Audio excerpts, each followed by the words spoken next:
안녕하세요. 이번 영상에서는 비츠로 테크라는 종목에 대해서 알아보려고 합니다. 코스닥에 등록되어 있고요. 042370입니다. 오늘 고체 연료라는 화두와 우주, 달 탐사와 같은 우주라는 화두가 함께 겹치면서 비츠로 테크가 떴는데요. 좀 더 자세하게 어떻게 연결되어 있고 어떻게 먹고 살고 있는 기업인지 궁금해서 한번 알아봤습니다. 먼저 숫자를 보고 가시면요. 매출에는 좀 등락이 있습니다. 2017년 2300억의 매출이 2018년 2200억으로 줄었다가 2019년 3000억을 돌파했습니다. 영업이익도 보게 되면 2018년에 좀 빠졌고요. 당기순이익도 2018년에 빠지긴 했는데 2019년에 당기순이익이 2017년보다는 낮은 수준입니다. 2020년에 1분기로 오게 되면 매출액은 올랐는데 영업이익은 떨어지고 당기순이익은 전년 동기 대비해서 오르는 흐름을 보여주고 있습니다. 좀 더 자세히 알아보도록 하죠. 먼저 주가가 뜬 이유는 앞에서 말씀드렸던 것처럼 우주 발사체 고체 연료가 허용되면서 상한가를 기록했습니다. 한미 미사일 지침 개정으로 인해서 우주 발사체의 고체 연료 사용 제한이 해제되었다는 소식 때문인데요. 한미 관계에서 속국도 아닌데 이런 게 다른 나라에 의해서 제한되고 있다는 점은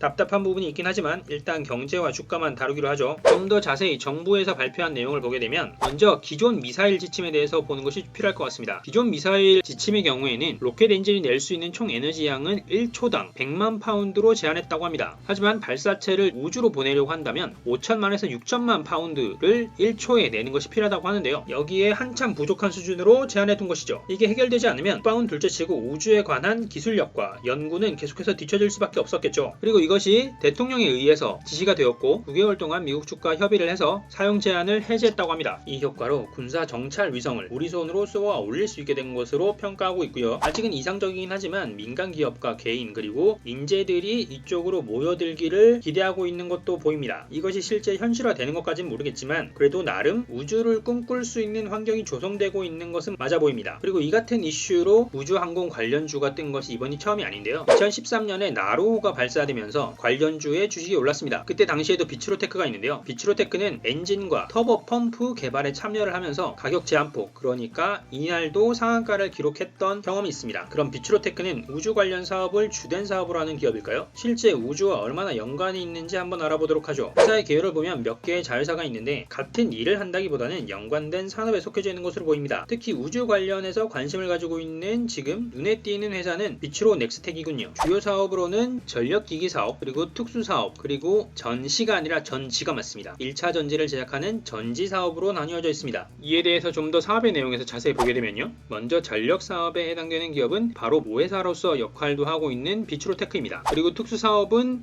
앞에서 본 것처럼 비츠로 넥스텍이 담당하고 있고요. 그리고 전지 사업은 비츠로셀이나 비츠로밀텍이 담당하고 있다고 합니다. 각 시장에서의 특징을 보면 먼저 전력 부문 같은 경우에는 진공 인터럽터를 개발해서 상용화하고 고압 제품뿐만 아니라 저압기기 제품에서도 이와 연계해서 매출을 일으키고 있는 것으로 보입니다. 그리고 특수 부문을 보게 되면 우주 항공 분야에 관련되어 있는 것으로 보이고요. 액체 로켓 엔진 조립체를 제작해서 매출을 올리기도 한다고 합니다. 그 외에도 독성 폐액을 처리하는 폐액 처리 사업도 하고 있고요. 플라즈마 기술을 이용해서 핵융합 반응을 일으킨 다음에 핵융합 에너지를 얻는 K-스타 프로젝트 사업에도 참여하고 있다고 합니다. 그리고 전지 사업 부분도 있는데요. 이 전지는 저희가 최근에 집중하고 있는 2차 전지나 전기차용 배터리 이런 것이 아니라 리튬 1차 전지라고 합니다. 그리고 비츠로셀이 아무래도 코스닥에 등록되어 있는 기업이다 보니까 전지 부분에 굉장히 많은 자료가 있습니다. 하지만 저희가 지금 관심 있는 건 전지 부분이 아니니까요. 매출의 구성을 좀 보게 되면 표가 커서 한눈에 보이진 않는데 일단 2019년 매출액을 기준으로 그 비율을 보게 되면 특수 부문이 전체 한 20% 정도의 매출을 일으키고 있고 전지 부문이 46%를 일으키고 있습니다. 그 외에 34% 정도가 전력 부문의 매출이라고 보여지는데요. 이게 일반적인 비중인지 2019년에만 이랬는지 알 수가 없어서 한번 정리를 해봤습니다. 2017년부터 3개년을 정리했는데요. 일단 전력 부문부터 보게 되면 2017년 860억 수준에서 2019년 70억 수준으로 지속적으로 상승하고 있습니다. 매출의 숫자 자체는 상승하고 있는데 그 비중을 보게 되면 2018년에 비중이 가장 높았습니다. 이렇게 비중이 높았던 데는 전지 부문 매출과 연계되어 있는데요. 전지 부문의 매출을 보게 되면 2017년에 높았고 2019년에는 굉장히 높았지만 2018년에 소폭 빠진 숫자를 확인할 수가 있습니다. 2018년에 800억대로 빠졌기 때문에 전체 비중에서 전력 부문의 비중이 높아진 것인데요. 저희가 관심 있는 우주 항공이 속해 있는 특수 부문도 보게 되면 2017년에 500억 정도의 매출이었다가 2018년에는 470억 그리고 2019년에는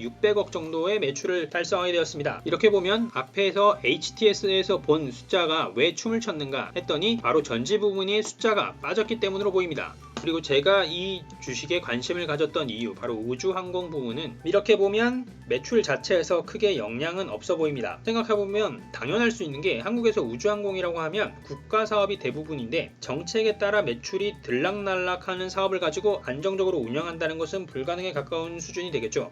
그렇기 때문에 다른 부분을 안정적으로 가져가는 것으로 보이고요. 하지만 이 같은 구성과 다르게 실제 시장에서 기술력을 인정받고 있다고 한다면 고체 연료의 로켓 사용 가능으로 인한 실질적 수혜도 당연히 볼 수 있을 것으로 보입니다. 그렇게 된다면 특수 부문의 매출이 굉장히 가파르게 상승할 수 있는 기회가 되겠죠. 그럼 이제 숫자를 좀 더 디테일하게 보도록 할까요? 매출이 일단 출렁이는 것을 볼 수가 있는데 제가 정리한 숫자와 HTS에 있는 숫자 가 같은데 반해 이 보고서에 있는 숫자는 다릅니다. 제가 HTS에 있는 숫자를 기반으로 자료를 만들어서 그런데요. 이렇게 다른 이유는 비츠로테크가 원래는 6월을 회계 보고 기간으로 잡고 정리하고 있다가 12월로 최근에 바뀌었습니다. 그래서 그 기간을 보게 되면 실제로 지금 이 보고서에는 53기가 단 6개월밖에 포함이 되어 있지 않죠. 그런 면에서 전반적인 흐름을 보는 데는 HTS의 정리가 좀 더 맞지 않았을까 싶긴 한데 여하튼 보고서에 이렇게 정리가 되어 있기 때문에 보고서의 숫자를 기준으로 여기서는 보도록 하죠. 숫자의 흐름과 함께 비율을 보게 되면 전반적인 흐름은 볼 수가 있으니까요. 매출에 등락이 있었던 것은 앞에서 본 것처럼 전지사업 부분에 영향이 있었던 것으로 보이는데 매출에 등락이 있었던 것만큼 매출 원가율도 등락은 있었습니다. 보고서 기준으로 제52기 2017년 기준으로 봤을 때는 매출 원가율이 82.6%였지만 2018년에 76.5%, 2019년에는 78%로 올랐습니다. 사업 부문과 연계해서 생각해보면 전력 사업 부문의 매출 원가율이 상대적으로 다른 사업부보다 낮은 것으로 추정됩니다. 전력 사업 부문의 영향이 높았던 시기에 원가율이 낮았으니까요. 판관비 역시 6개월짜리 판관비가 들어와 있기 때문에 흐름을 보는 것은 좀 의미가 없을 것 같고요. 다만 매출액 대비한 비율로 봤을 때 2017년은 매출액 대비 12% 수준이었지만 그 후로는 9% 수준으로 안정적인 관리가 되고 있습니다. 영업이익의 경우에는 2019년 영업이익이 대폭 상승했지만 영업이익률로 따져보면 전력사업의 영향이 높았던 2018년에 영업이익이 더 높았습니다. 그래서 영업이익률로 보면 14%에서 12%로 감소했고요. 영업 외 활동에서 눈에 띄는 것은 기타 수익의 증가와 함께 금융비용의 증가였습니다. 기타 수익은 자비익으로 10억 원이 발생한 것과 함께 외환 차익으로 22억이 발생했기 때문에 이 같은 것이 반영되어서 수익으로 잡혔고요. 금융비용의 경우에는 이자 비용이 2018년 5억 수준에서 2019년 20억 수준으로 크게 늘어난 것이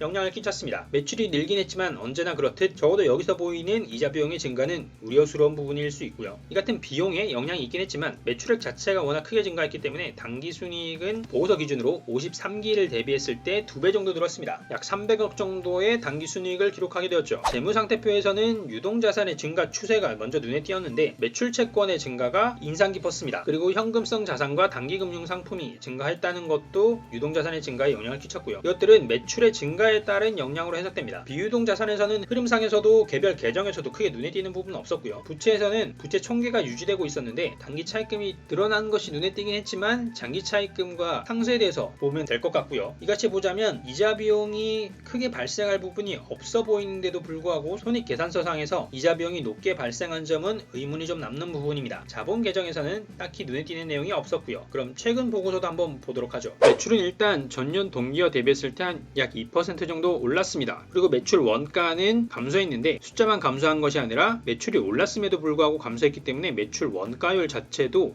76%에서 71%로 떨어진 것을 확인할 수가 있었고요. 이로 인해서 매출 총이익은 더욱더 극적으로 상승했습니다. 게다가 판관비는 줄었고요. 이런 상황이다 보니까 영업이익은 더욱더 늘었는데요. 약 1.5배 정도 영업이익이 늘어서 2020년 1분기에 영업이익은 62억 정도를 기록하게 되었습니다. 그리고 영업 외 활동에서도 기타 이익의 증가가 눈에 띄었는데요. 이는 외환 차익이나 자비익 등에서 모두 증가했기 때문에 이같이 반영된 것으로 보입니다. 이 같은 것을 모두 더해서 당기순이익은 영업이익 대비 소폭 감소한 62억을 기록했고요. 자, 지금까지 주로 우주 항공의 관점을 중심으로 본 비츠로테크에 관해서 정리를 해보면 고체 연료 사용이 가능한 로켓 개발이 허용되면서 주식이 지금 주목받고 있는데 실제 2013년 나로호의 발사에도 직접 참여한 기업이기 때문에 우주산업의 발전을 저해하는 규제가 사라짐으로 해서 실질 수혜를 받을 수 있는 것으로 보입니다. 그러나 회사 자체가 우주 항공 산업을 중심으로 하고 있지는 않아서 매출이 얼마나 일어나고 회사의 중심이 얼마나 바뀌는지에 따라서 회사의 방향도 그리고 주가의 방향도 영향을 받을 것 같습니다. 그럼 이제 주가의 흐름도 한번 보도록 주목할까요? 일봉을 기준으로 보게 되면 코로나 이후에 주가가 몇 번 뛴 적이 있었는데 이때는 과학기술정보통신부에서 1조 원 규모의 다목적 방사광 가속기에 관한 소식이 전달되면서 주가가 뛰었습니다. 그리고 장기적으로 상승세에 있는 것은 한국판 유딜의 전력 관련 솔루션에 관한 수혜로 인한 기대감이 반영된 것으로 보이는데요. 앞에서 살펴본 전력 사업 부문인데 비츠로테크가 스마트 그리드 관련 사업을 진행하기 때문으로 추정됩니다. 하지만 이 같은 주가의 흐름보다 저희가 지금 주목하고 있고 그것 때문에 더욱더 놀라운 부분은 바로 분봉으로 살펴본 오늘의 그래프입니다. 이렇게 분봉으로만 보면 잘 모르겠지만 분봉으로 봤을 때 확인할 수 있는 것은 사실상 9시 12분 이후로는 거의 거래가 되지 않았다라고 볼 수가 있는데 그럼에도 불구하고 9시 12분까지 거래된 거래량이 이 비츠로테크의 역대급 거래량을 보여주고 있습니다. 단 12분 만에 거래량이 폭증하면서 상한가를 친 것인데요. 정말 대단한 기세이지 않았나 싶습니다. 이렇게 보면 요즘 흐름상 봤을 때 내일도 크게 반응이 있거나 바로 상한가를 갈 수도 있지 않을까라고 생각할 수가 있는데 여기에는 다른 것도 함께 고려해볼 만한 요소가 있습니다. 바로 다른 관련주의 흐름인데요.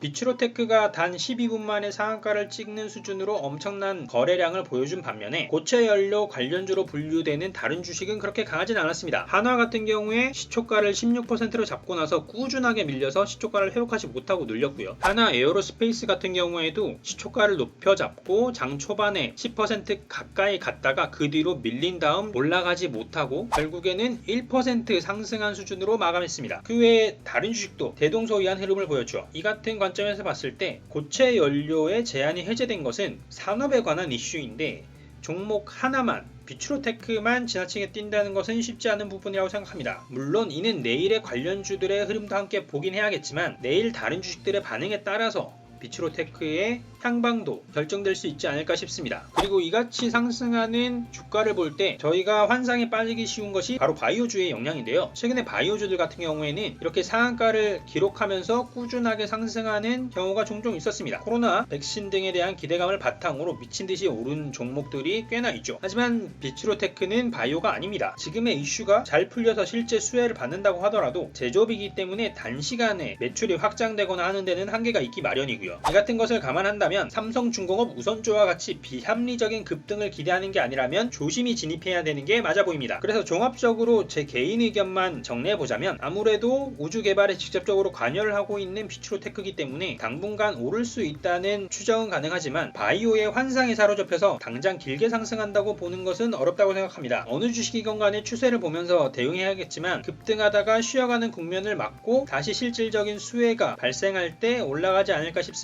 자, 오늘은 우주항공으로 주목받고 있는 전력 그리고 전지 관련 회사 비츠로테크에 알아봤습니다. 이번 고체연료 허가를 시작으로 한국의 우주산업이 발전해 나가길 바라면서 비츠로테크 역시 그 안에서 역할을 하고 역량을 키워나갈 수 있기를 기원합니다. 성공투자 성투하시고요. 그럼 저는 다음에 새로운 주식과 정보로 찾아뵙도록 하겠습니다. 감사합니다.